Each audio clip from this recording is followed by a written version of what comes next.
The politics of what had seemed normal up until last year has gone out of the window.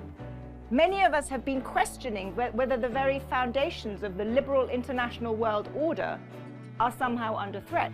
Very, very big changes are afoot. So politically, it's been a time of extraordinary turbulence and a very worrying time in many ways. And yet, if you look not at the front pages of the newspapers, but you look at the front of the business section, what do you see? Economic growth has accelerated in this country and around the world. Stock markets are close to all-time highs. Volatility is extraordinarily low. People are very upbeat. So something somewhere is a bit dissonant here. There's a huge paradox. Either those people who are worrying about populism, the anti-establishment backlash, the end of the liberal world order are exaggerating, or markets are being very complacent. But I don't think both can be true. What's next? Making Sense of a Global Economy and Hendrickson Forum 2017 is a TPT Partnerships co-production of the Hendrickson Institute for Ethical Leadership of St. Mary's University of Minnesota and Twin Cities PBS.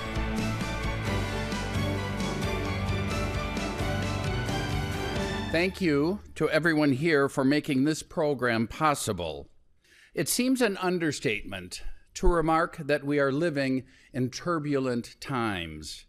Weekly, even daily, it seems that new issues emerge to dominate the headlines and the trending topics on social media.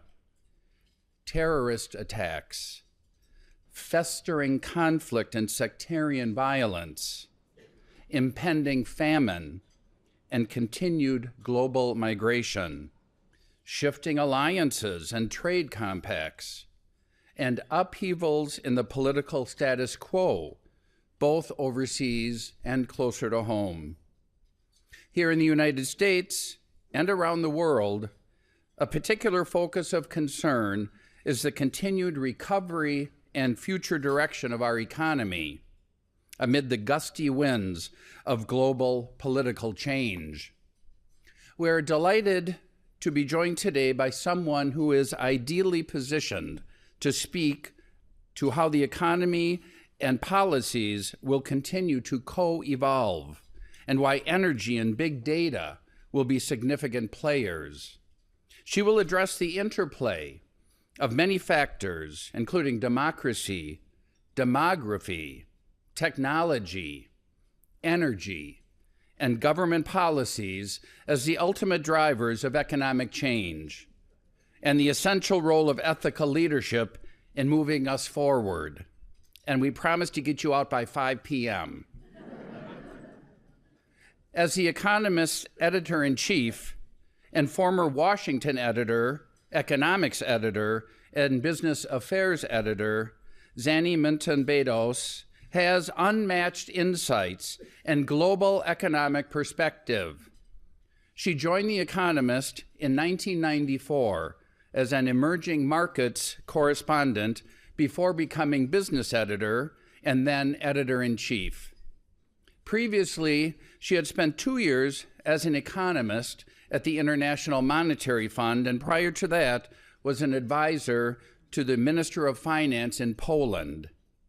Her work has earned her 2 of the highest journalistic honors obtainable: a 2012 Jared Loeb Award for Economic Journalism and Journalist of the Year, awarded by the Wincott Foundation for Financial Journalism. She has also been published in Foreign Affairs and Foreign Policy, has testified before Congress on the introduction of the euro, and is a member of the Research Advisory Board of the Committee for Economic Development, as well as a trustee of the Carnegie Endowment for International Peace. And now, St. Mary's University of Minnesota and the Hendrickson Institute for Ethical Leadership are honored to welcome Zanny Minton Beddoes to the 2017 Hendrickson Forum. Thank you very much. Thank you. Thank you. Thank you, Brother Robert, for that wonderful introduction. Let me assure you I am not going to speak until 5 p.m.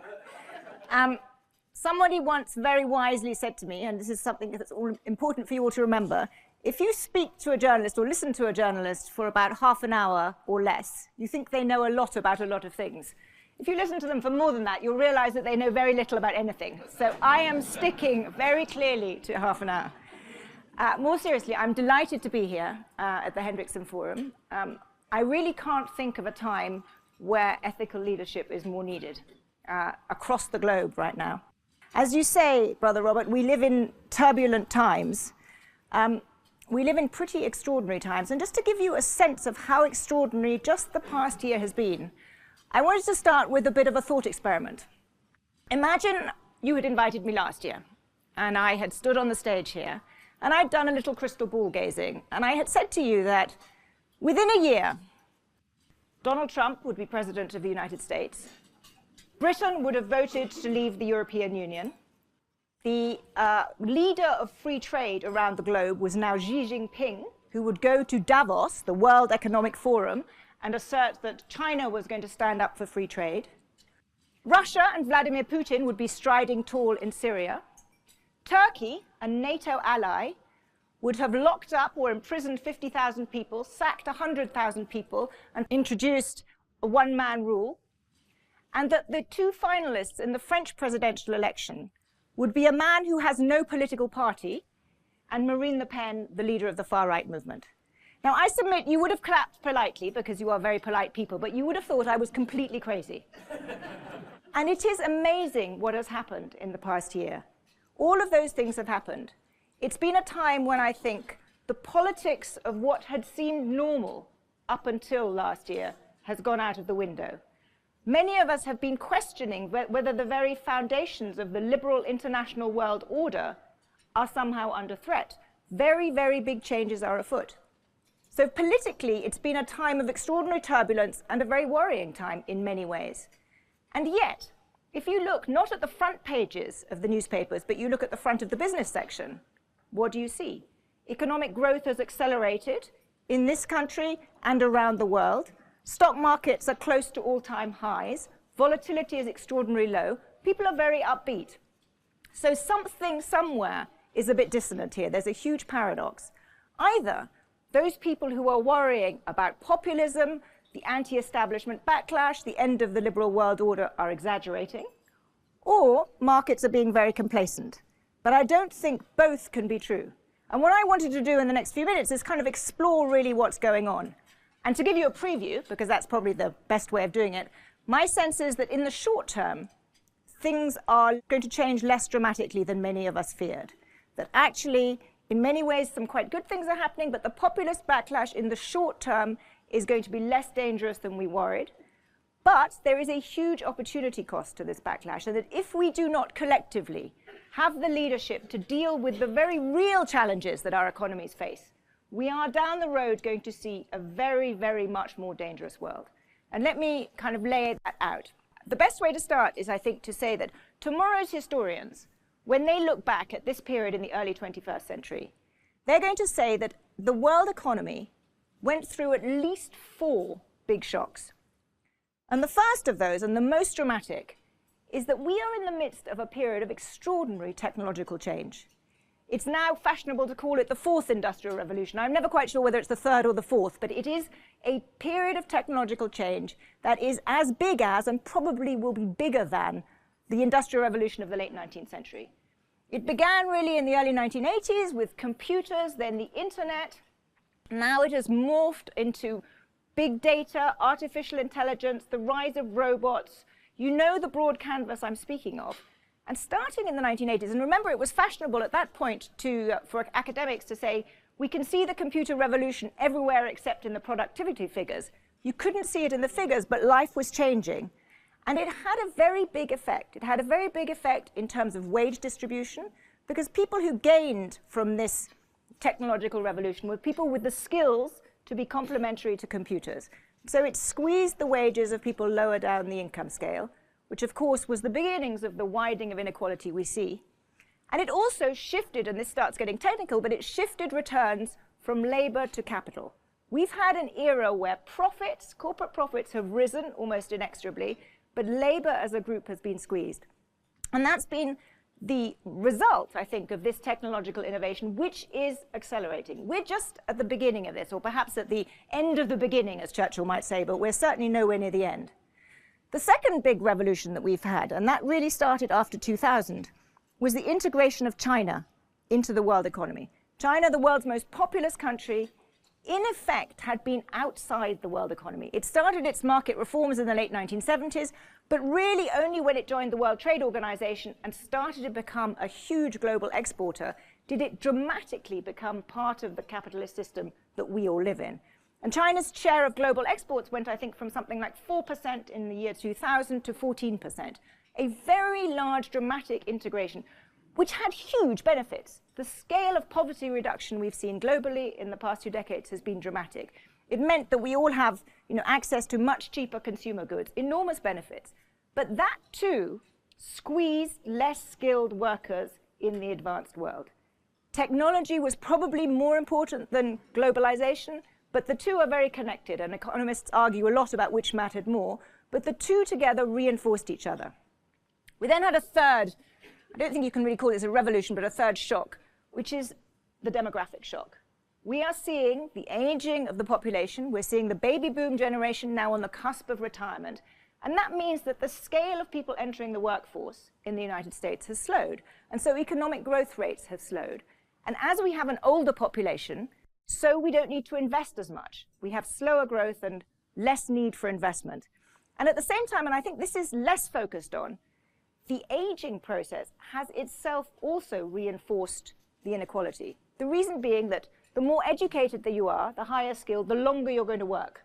And therefore, the more income you build up. The people who retire early are people with fewer skills. So we're seeing another dimension in which inequality in society is widening. And the fourth shock, and this is obviously the one that you mentioned earlier and must have been very high on everyone's radar screens in 2008, has been the huge financial crisis. We've seen globally, and certainly in the Western world, the biggest financial crisis since the Great Recession. Started here with subprime. I was here in 2008 and remember it vividly. The entire financial system seized up in 2008, 2009. It then morphed to Europe into the euro crisis, whether it was Greece, whether it was Portugal, whether it was Ireland. And it then actually morphed again into various emerging economies, which went on a spending boom when the rest of the world was in recession. But then in 14 and 15, when energy prices plunged, countries such as Russia and particularly Brazil, big emerging economies, had very, very deep recessions. So we've had a series of rolling financial crises. And the interesting and worrying thing is that all four of these shocks have in effect had the same impact on the economy, which has been to dampen spending. Inequality widens, poorer people have less income to spend. In the light of the financial crisis, people are rebuilding their balance sheets. Companies are rebuilding their balance sheets. So the result is that we've had a recovery, which has actually now been quite a long recovery. The economy has been growing for nearly a decade, but it doesn't feel like an incredibly vibrant recovery to lots of people because growth has been slower and we haven't had that sense that we did after the terrible recession in the early 1980s when the economy soared again. Hasn't felt like that. It's felt like more of a grind.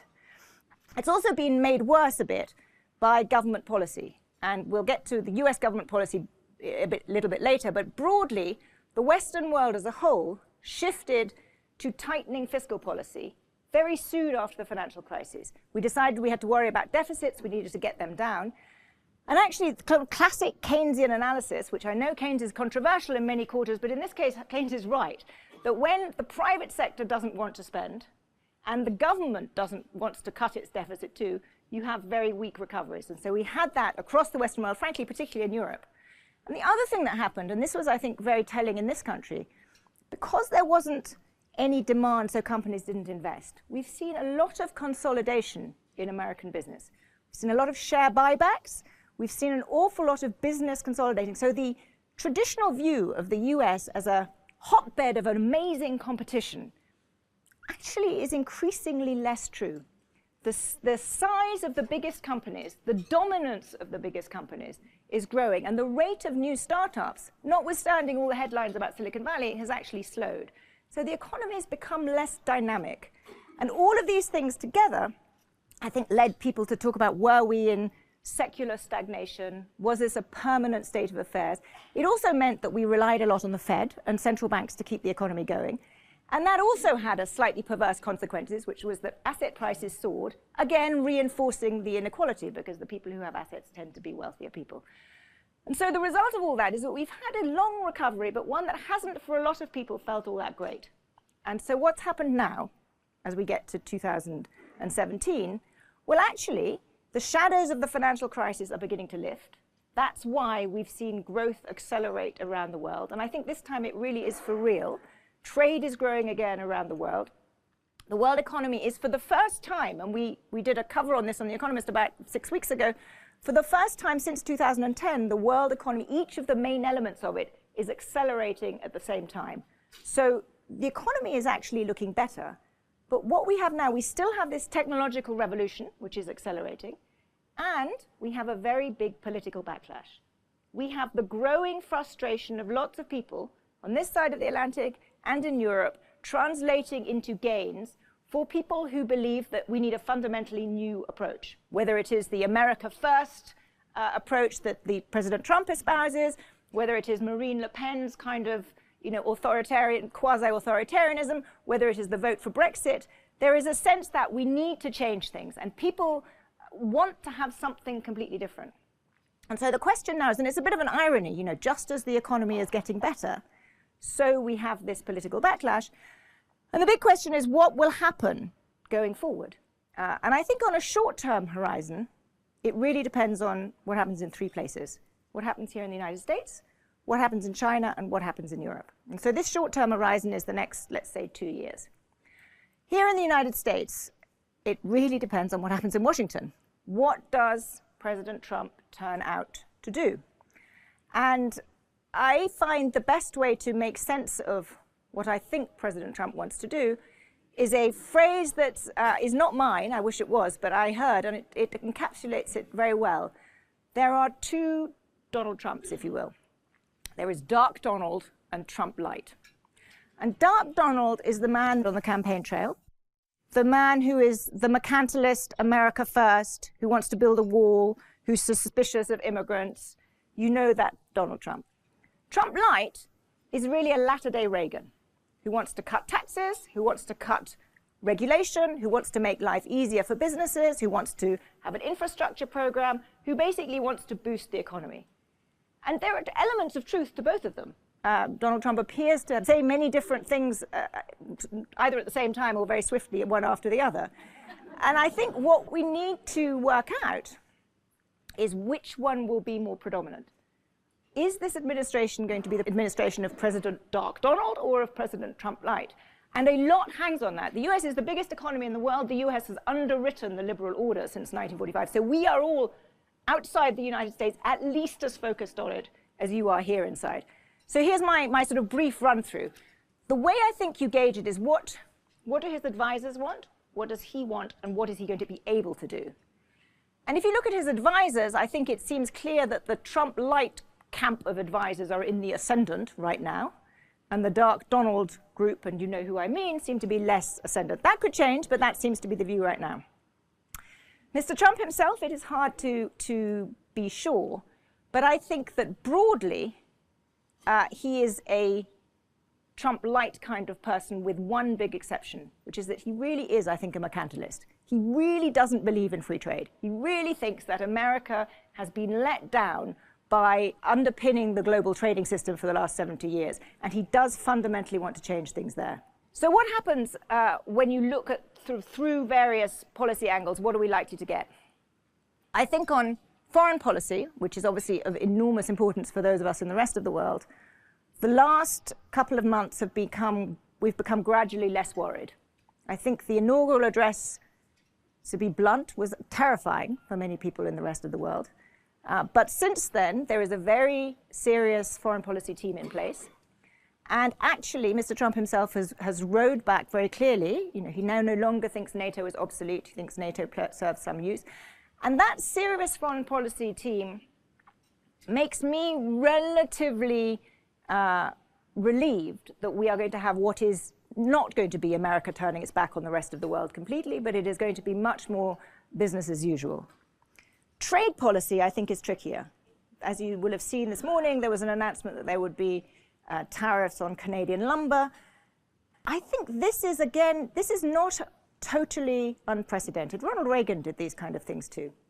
The idea that you can have individual actions against individual countries doesn't worry me as much as I was a few months ago when I really thought the entire global trading system was going to be ripped up. And I think that's less the case now. I do think Mr. Trump is a man who likes bilateral deals. He likes to get deals done.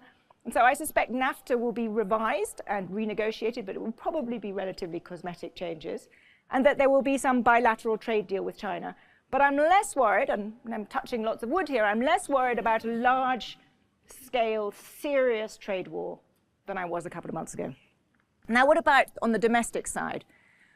On deregulation, you know, there clearly is a problem.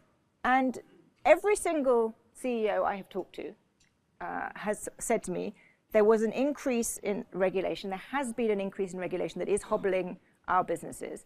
And we need to get this under control. And it is, whether it is healthcare, whether it is the financial sector, whether it is the energy sector, whether it is whatever sector, there is, and it predates the last administration, but there are areas where you can improve regulation in the United States. And so to the degree that that is happening sensibly, that's surely a good thing. What worries me about it is that there are simultaneously quite a lot of regulatory changes being put in place which are actually anti-growth. And I would mention one, the clampdown on immigration is actually not going to help this country's economy. If you make it harder for immigrants to come in, and particularly if you go after illegal immigrants. Now, one can debate whether that makes sense from a law enforcement perspective, but the reality is that 5% of the US workforce is undocumented, and that in some industries the fraction is much, much higher. So it is going to hurt the US economy if you push that too hard. And then finally, the big areas where Congress is needed, healthcare, tax reform, the infrastructure package. You know, thus far, it's very early days, and I think it would be a big mistake to draw too many conclusions from what is not even 100 days.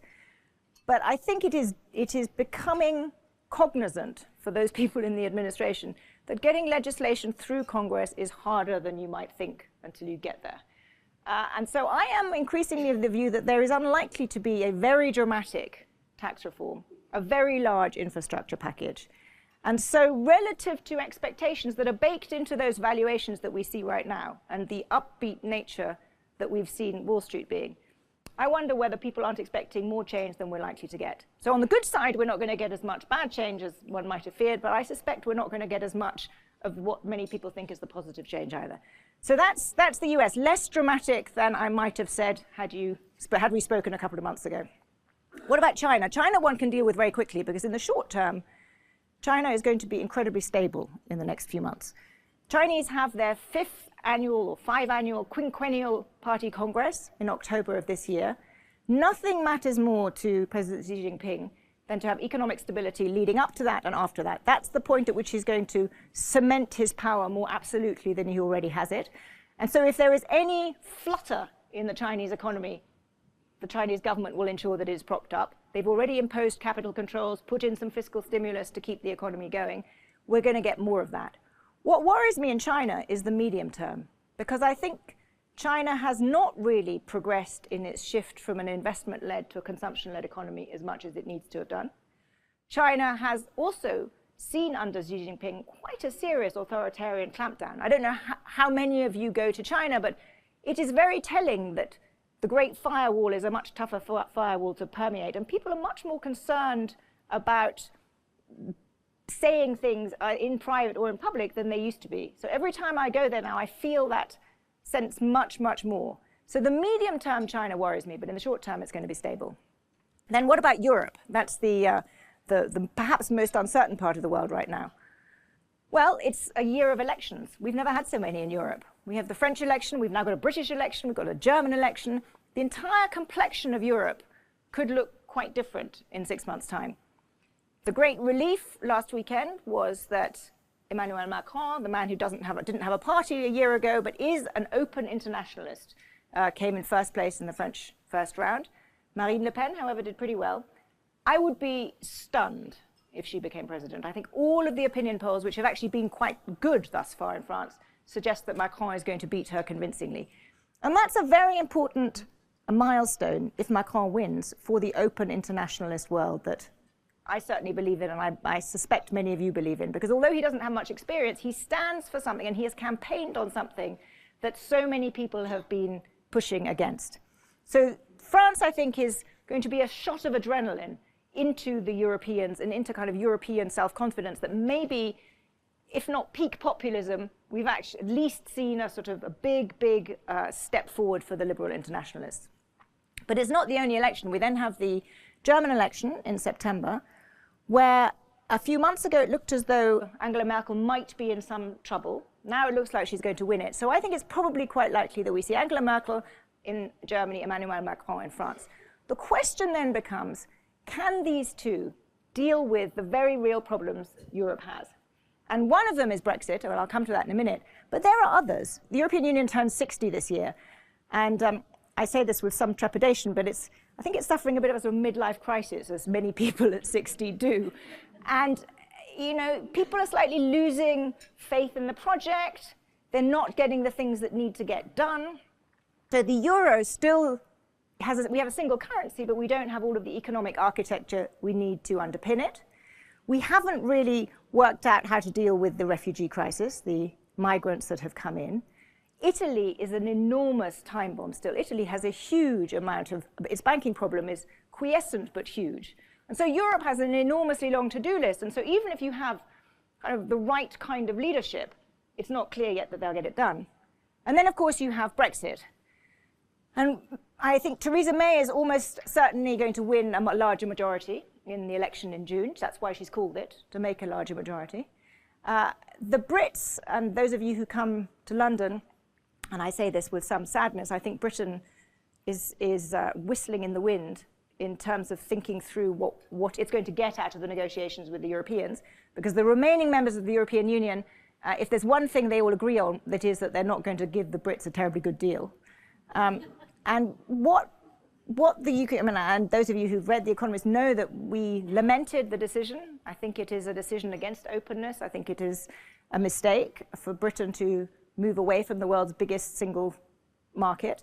But we are doing it. And now the question is what kind of a Brexit we have. And do we have one where we have a close relationship with Europe, or do we have one where we either have no deal and storm off, or we cut ourselves off completely?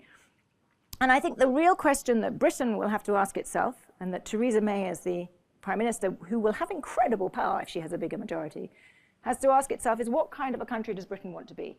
And Britain has gained enormously from globalization. I mean, I spent most of my career here in the US. I moved back to London 3 years ago. London is the world's most global city. With all due respect to any New Yorkers or indeed to Minneapolis, you know, it is the world's most global city. And Britain has, however, not dealt with, as the US hasn't, dealt sufficiently with the people who got left behind. And those people were very angry, and that's really what's going on in Britain now. But the question we have to ask ourselves is, do we want to be an open, outward-looking global society, or do we want to put the drawbridge up? And that debate will be had over the next couple of years in the UK, and I hope that Britain will end up being less drawbridgey and more open. So those are all reasonable reasons for being optimistic in the short term. So why am I less optimistic in the long term? I think the problem is that the presidency of Donald Trump, the negotiations over Brexit, all of these things will at best not make things as bad as they could have been.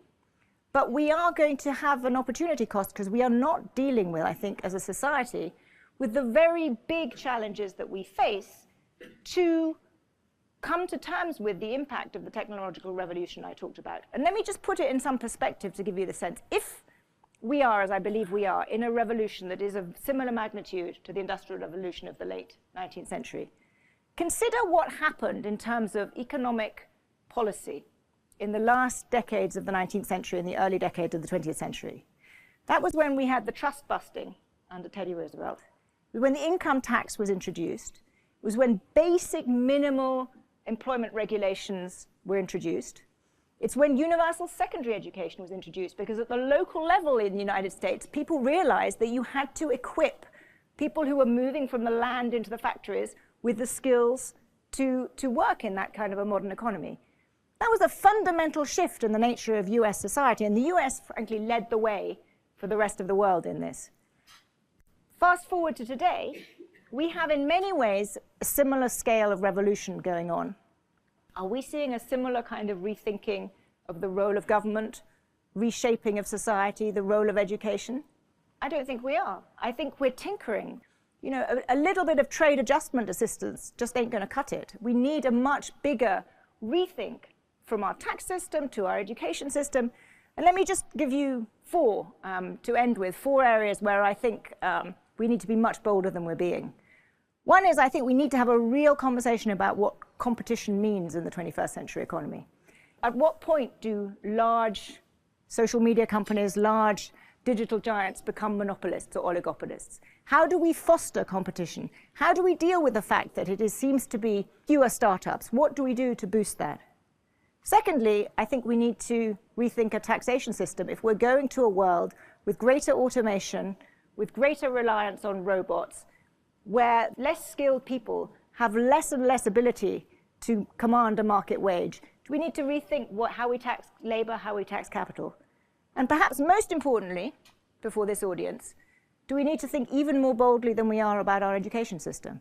It's wonderful that St. Mary's is already, at a forefront in terms of people getting degrees through the internet, not being physically present. But do we need to think much more dramatically about lifetime learning? Does it make sense in a world where technology is changing the skills you need remarkably quickly, that you go to school from pre-K through to the end of college and maybe a postgraduate degree if the 10% of people who get that get a degree, but then we don't really do anything?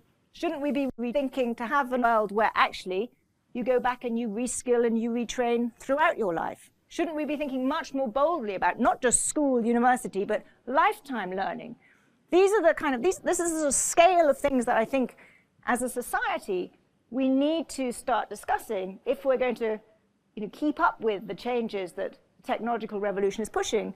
And if we don't do that, then I really worry that the people who feel left behind, who don't have the skills, who drive the populist anger, whether it's in angry white men in Appalachia, whether it's the angry factory worker in Sunderland in the UK, the people for whom this economy isn't working, that they will feel even more angry, and that next time the populist will succeed in wrecking what has been such a fundamentally successful system of post-war liberal international order and modern capitalism. Thank you.